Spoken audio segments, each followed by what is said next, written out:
vijana tukul tumekitaune sai. Karibu. Security chapa kanisa fanya kazi. Fanya. Liga ke kete ibache gongo. Iligo.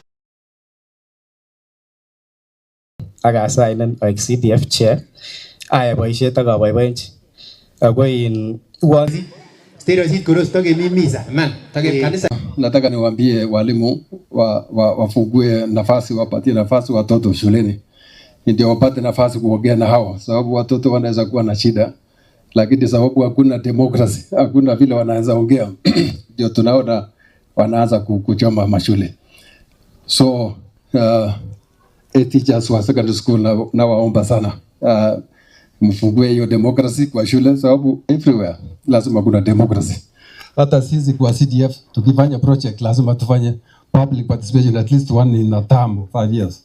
So tunataka sana tuwaambie wakuu wa mashule wafungue hiyo nafasi ndio watoto waongee na watoto.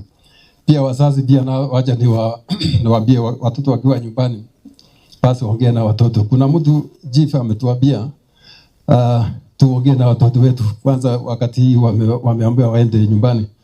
Muongee na watoto wakienda shule, sasa watakuwa wameelewa ni nini watahitajika kufanya shuleni. Let the parents engage the children on, even as now as during the exams time, on basically on a weekly basis or in 2 weeks time, so that we ease the tension as the students are sitting for the exams, either through phone calls or the parents being invited to school, so that they talk with the children and they remind the students why they are in school.